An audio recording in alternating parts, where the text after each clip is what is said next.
Hello again. This video is going to be about abundance and spirituality, which I think is not often addressed by people in the non-dual spirituality circuit. And its title is "Who is Bhagavan? Abundance and Spirituality." Um, it doesn't matter whether you're spiritual or worldly in your outlook. Everyone has these days, well, I think every time period has abundance issues. And, this is the number one problem for a lot of people is debt. Um, Most people are so busy making money, they don't have any time to look deeper unless circumstances force them. And that's really how spirituality takes off in a person's experience. They become spiritual. Because hardship forces them to think about their situation and seek for answers within. But beginning with the title and this word Bhagavan, which is a word which is familiar to most Westerners now who are in spiritual seeking as a result of the appellation of two uh, quite important sages, very important sages from the last century, Bhagavan Ramana Maharshi and Bhagavan Rajneesh. And I'm going to look into the derivation of this word, which is, and the background. Bhagavan, according to Google, means refers to the Supreme Lord, complete in six opulences: beauty, wealth, strength, fame, knowledge, and renunciation. Literally, Van, Sanskrit, possessor, and Bhaga, Sanskrit, opulence. And it's a term really most prevalent in Vaishnavism. Vaishnavism is the cult of the Hindu deity Vishnu, who is the Lord of wealth. And unbeknownst to many practitioners of non-dual spirituality who are familiar with Advaita Vedanta of Ramana Maharshi and other enlightened sages and enlightened masters, there is a competing strain of Hinduism known as Vishishtadvaita. Vishishtadvaita means qualified non-duality. So it's not strict non-duality where everything is the self, but qualified non-duality where there's a tinge of dualism between the soul and God, Ishvara, who is referred to as Bhagavan. Rather, who live in a symbiosis, the jiva, the soul, and God, Vishnu, live in a symbiosis, although they're made of the same substratum, Brahman. God is the superior one, rather like a mother with a child in the womb. The aspirant, the seeker, is the child in the womb, and the parent, the mother, is the God. So that's just to give you an idea of the difference between Advaita Vedanta, Advaita, and Vishishtadvaita. And most Hindus, modern Hindus, worship either one of these two deities or both.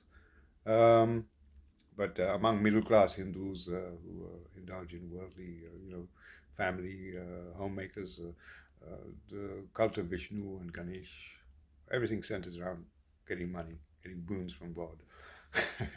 Not surprisingly. Um, and Vishnu's six attributes I've just um, elucidated. Vaishnavism, the veneration of Vishnu, and Shaivism, the veneration of Shiva. These two cults were at loggerheads, in conflict with each other, competing with each other for centuries in India. In modern India, there's a harmony between them. Vishnu and Shiva could be seen as two sides of the same coin. In Vaishnavism, the fulfillment of your desires, your worldly desires, is not seen as antithetical to spiritual realization, as long as you accept Vishnu in one of his forms as Rama or Krishna as the bestower of abundance and the guru, the guide. A bit like Jesus in Christianity, as long as you follow Jesus, you get everything you want or desire, and you get enlightenment. So it's quite similar, Vaishnavism and Christianity, where Shaivism is very harsh. It skews all material desires and desires of the ego as being false and bad and to be eliminated.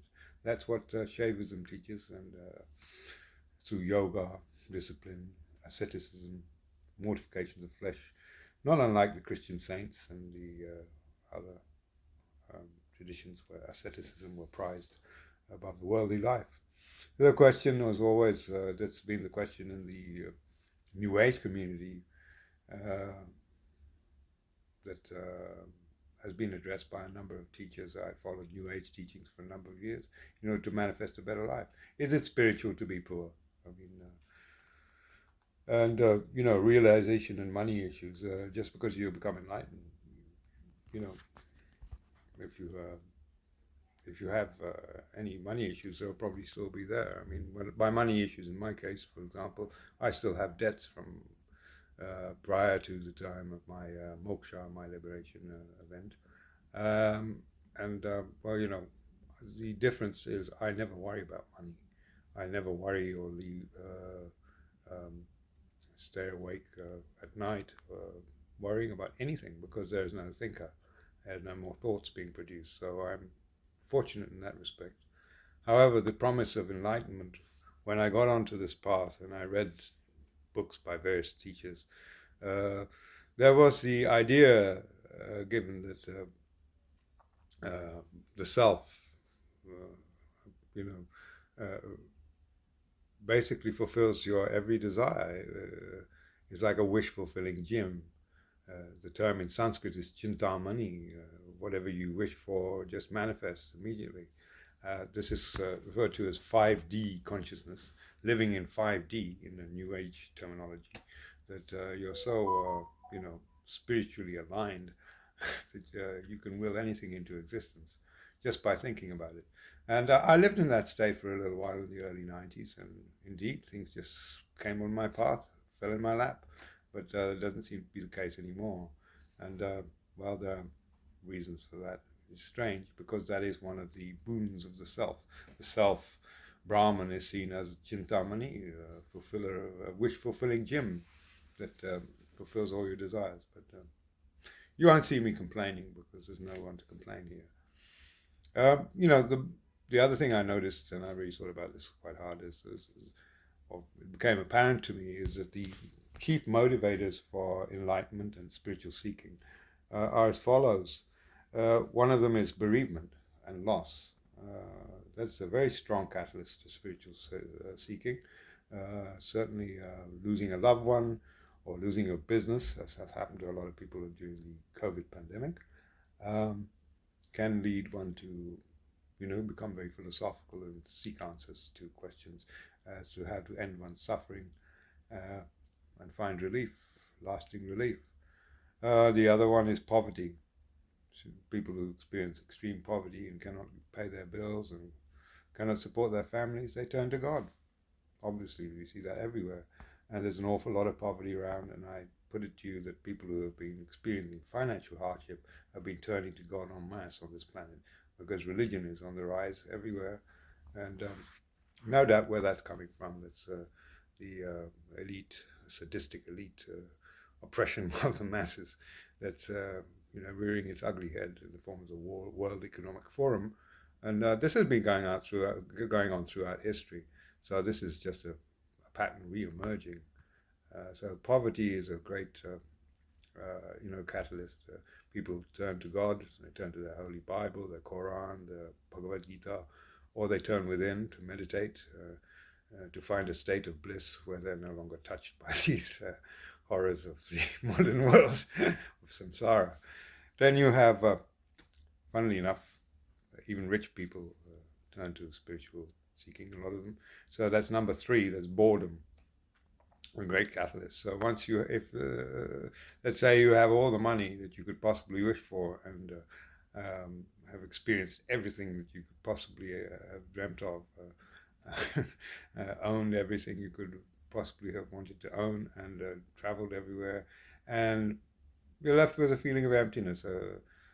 People who then ask themselves, exclaim, "Is that all there is? I mean, you've done everything there is to do, and still you're not happy, dissatisfied."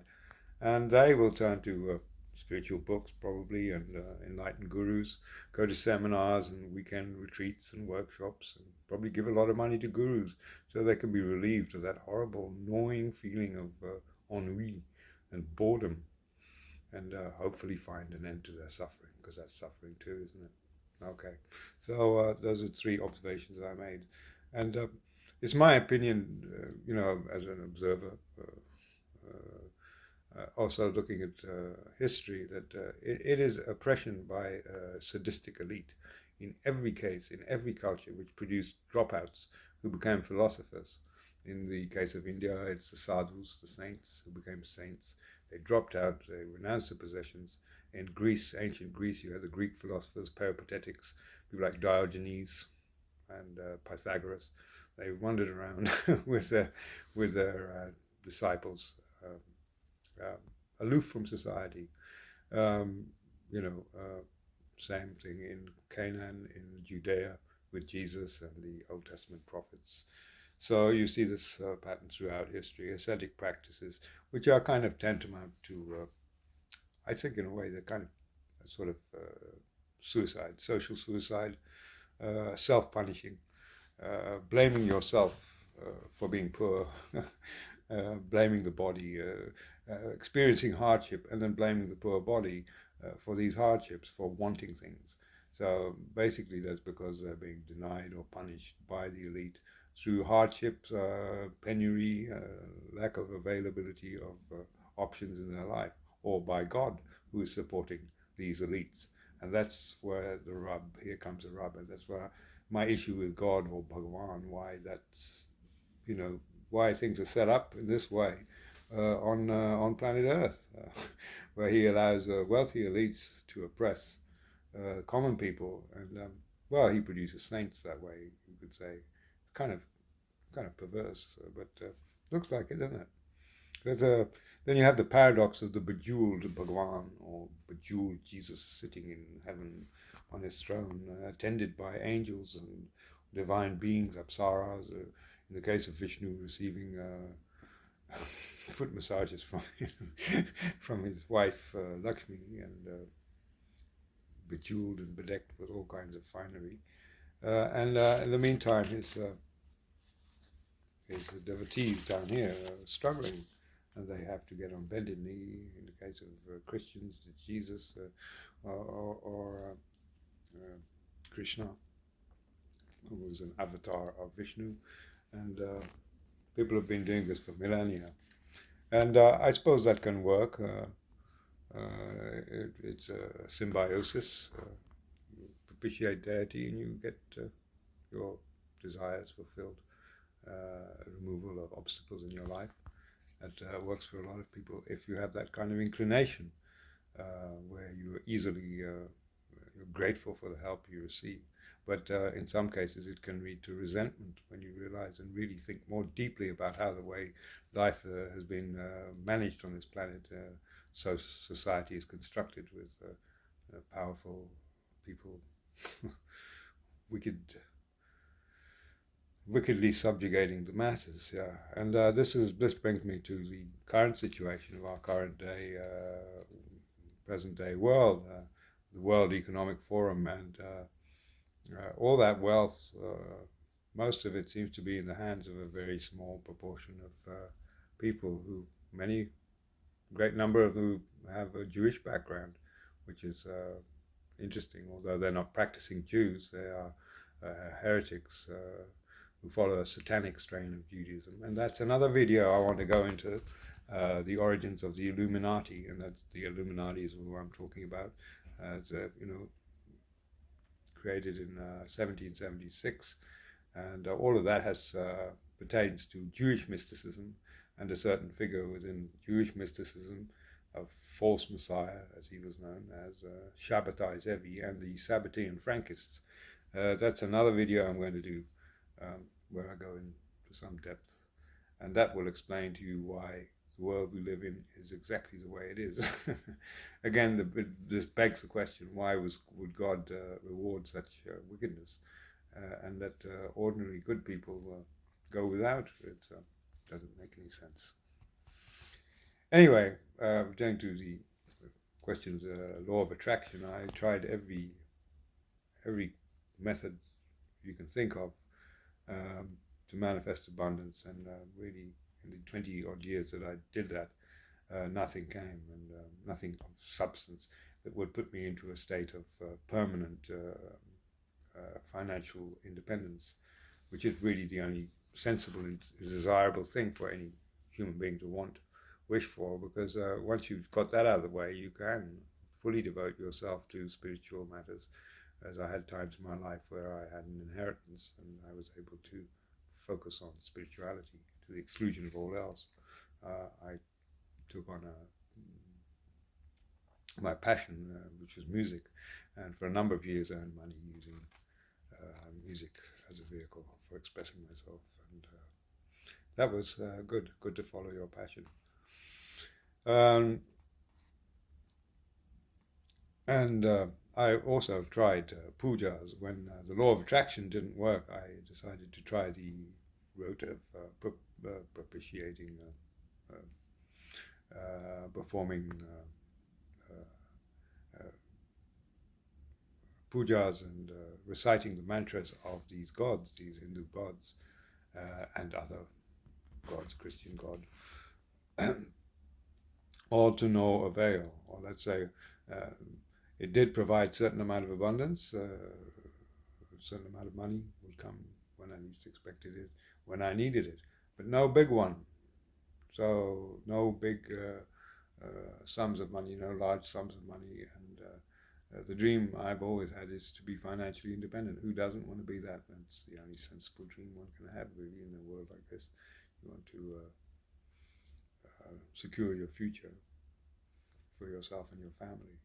And you want to be able to help other people. I mean, you can see so much need is arising in hunger, famine, and destitution, places like Gaza and Ukraine. And you just don't have the money to help them, and that kind of makes you feel rather sad. You're powerless without money. You know, money opens doors. Quite aside from owning objects, which can become a burden, money gives you the possibility of the freedom of traveling. And that's really, I think, the real benefit of having money. You can, at the drop of the hat, go anywhere and meet people. If need be, help people, share experiences, and help them start things. In the long run, I found pujas and recitation of mantras of Hindu gods to be something where I was giving my power away and fostering a dependency, and it made me quite resentful, and so I just didn't bother doing it anymore. So my question, has been for a long time: is there any liberation without financial liberation? The sadhu saint strategy, is that really practical or feasible in this world? Certainly in the Western world, going around like a homeless bum, which I did also for a short period of time in my life. I was homeless, and that's no life at all, obviously, and it didn't bring me closer to enlightenment, although meditating made me hardened, made me inured me to the suffering, so let's say, or relieve the suffering. Anyway, sort of coming to the end of this little rant, Bhagavan, in case you didn't know, is where the it's the root of the Russian word for God, which is Bog, spelled B-O-G, and Baghdad, the capital of Iraq, very opulent place, 1,001 nights. And the story of Bhaga, I've left a link in the description box, because Bhaga was the name of a Vedic deity who is no longer worshipped. He was what they call one of the Adityas, sons of Aditi. And Aditi is the primal creatrix who I mentioned in an earlier video about Barbilo and Gnosticism.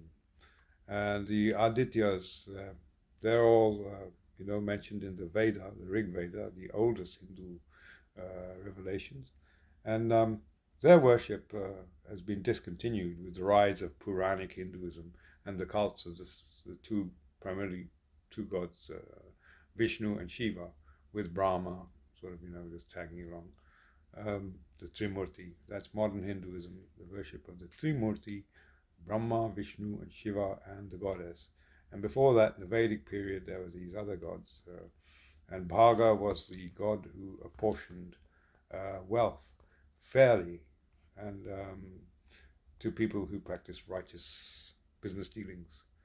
And unfortunately, it seems this poor chap was set upon by Shiva and blinded because of some feud, which you can read about in the myth, the story of Bhaga, and no longer venerated. And so the title Bhagavan was appropriated by Shiva and Vishnu, and it refers to them.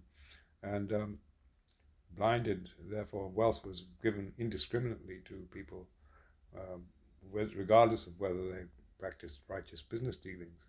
And look at the world we're living in today. Bhagavan is giving money to and wealth, bestowing it upon crooks, thieves, con men, scams everywhere. I wonder when this is going to come to an end. So that's just a little moral tale there, the story of Bhaga. And with that, I want to round up this video and wish you a very pleasant day. Thank you.